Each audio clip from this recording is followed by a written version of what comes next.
Bonjour Stéphane Fanucci, vous êtes le représentant d'Europe Écologie Les Verts au Portugal.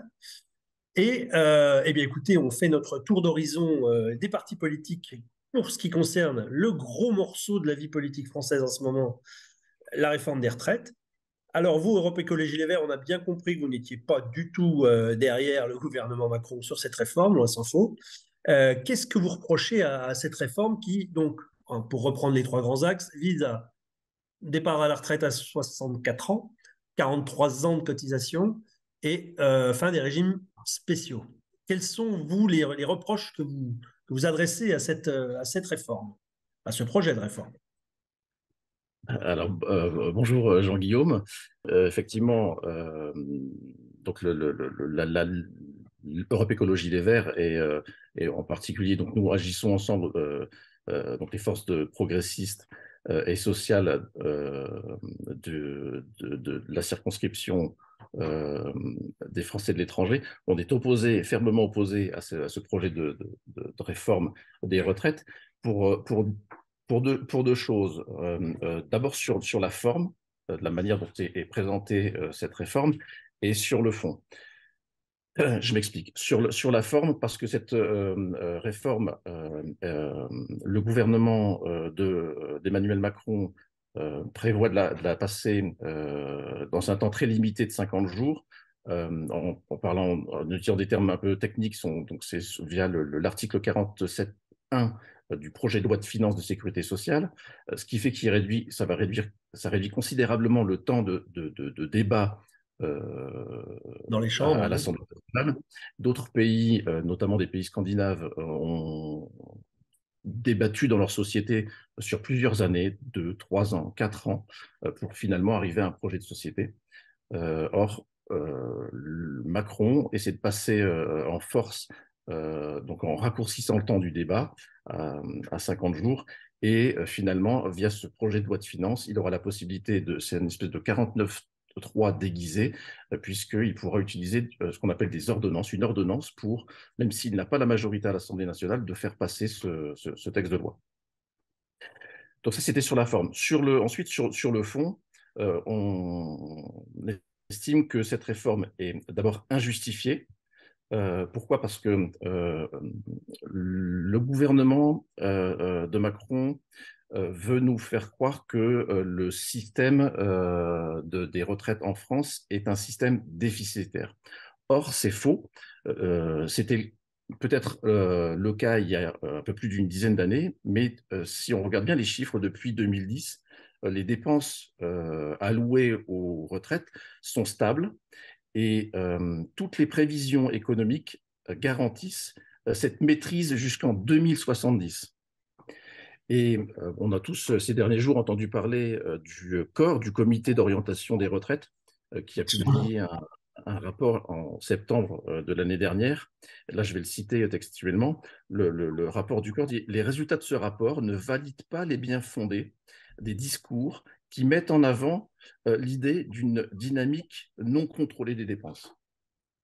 Donc on le voit bien, même économiquement, ce projet n'est pas justifié actuellement. Et ensuite, c'est un projet injuste, puisqu'il va d'abord affecter les classes modestes et les plus vulnérables. Je prends juste rapidement euh, deux, trois exemples de chiffres. À 63 ans, un tiers des ouvriers sont déjà décédés.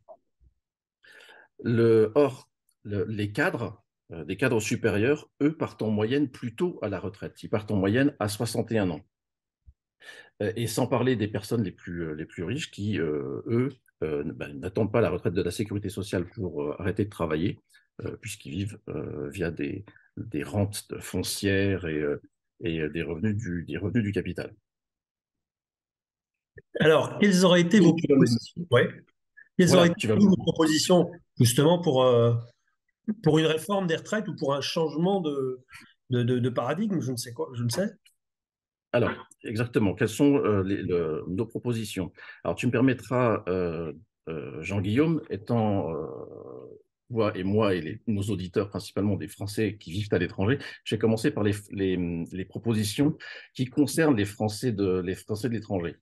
Oui, Et juste un petit aparté avant de rentrer dans ces propositions, on remarque encore une fois que via cette réforme d'Emmanuel Macron et de son gouvernement, que les Français de l'étranger sont les oubliés d'Emmanuel Macron, de ses députés, et en particulier, pour ne pas le nommer, de Stéphane Vojetta, qui est notre député de la 5e circonscription des Français d'Espagne, du Portugal, d'Andorre et de Monaco, qui, sur un sujet aussi important, il nous représente à l'Assemblée nationale, sur un sujet aussi important, en tout cas, moi, j'ai pas vu de sa part de débat, de webinaire d'information. Stéphane Vojetta se contente sur un sujet, encore une fois, aussi cher et aussi important pour les Français, d'une de clarification, de quelques lignes de clarification sur son site web. Donc revenons aux retraites et aux propositions pour les Français de l'étranger. Donc il va falloir juste rappeler un petit truc technique pour le calcul des retraites. Ça se base sur deux critères.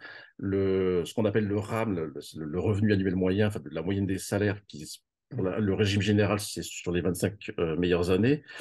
Et le taux, donc pour avoir un taux complet, c'est les fameux trimestres. Il faut accumuler un certain nombre enfin 42, enfin, il est dans le projet 43 années de cotisation. Donc pour les Français de l'étranger, ce que nous proposons, c'est d'intégrer pour ce taux, intégrer au maximum les périodes de cotisation qui auront été effectuées par un citoyen à l'étranger pour finalement avoir accès au même taux que si il avait fait la totalité de sa carrière en France.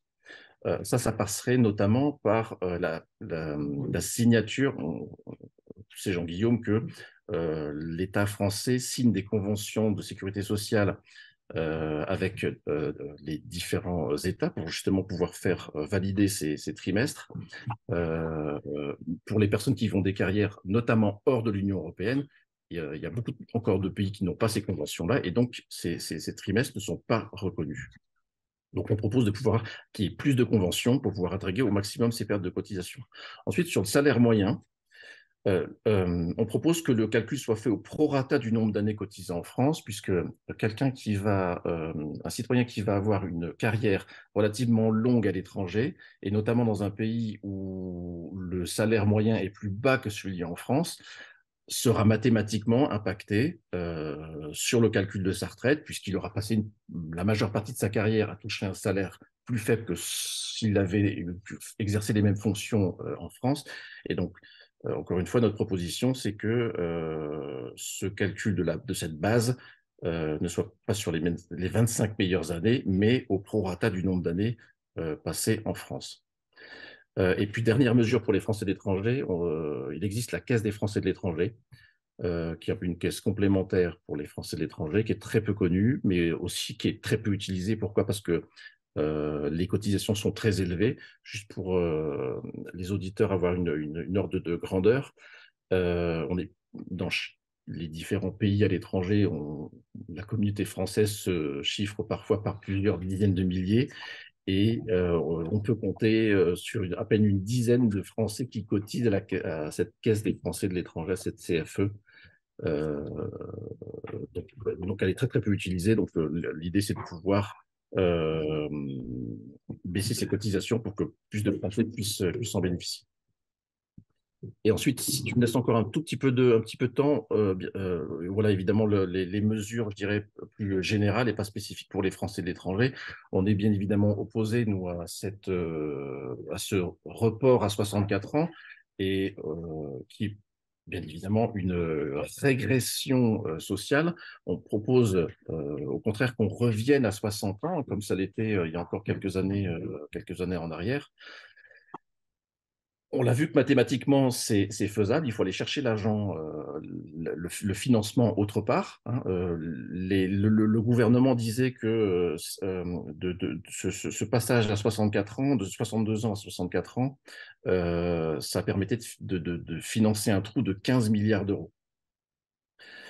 Nous, ce qu'on propose, donc, c'est plutôt que encore une fois, demander que les efforts soient faits par les classes modestes, on propose que l'effort soit fait donc non pas par les classes les plus vulnérables ou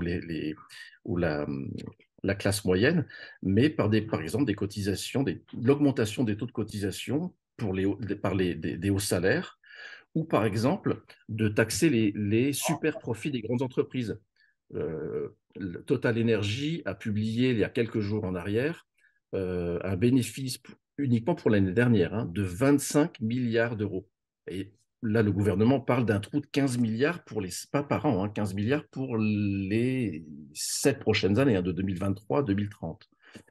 Donc, taxer les super profits des grandes entreprises. On pense aussi proposer de revenir sur les baisses d'impôts aux grandes entreprises ou aux riches. Je rappelle que Emmanuel Macron a supprimé l'ISF. On pourrait peut-être plutôt que demander de faire l'effort encore une fois aux classes modestes, mais peut-être aux personnes les plus riches pourraient contribuer un petit peu à ce financement. Et aussi, par exemple, optimiser les exonérations de cotisations sociales, et notamment de supprimer celles qui sont inefficaces. Très bien. Mais écoutez, merci beaucoup Stéphane Fanucci pour cet éclairage d'Europe Écologie Les Verts sur la réforme des retraites et les propositions différentes pour faire perdurer le système des retraites. À très bientôt. Merci. Merci Jean-Guillaume et merci à tous. À très bientôt. La French Radio. Portugal.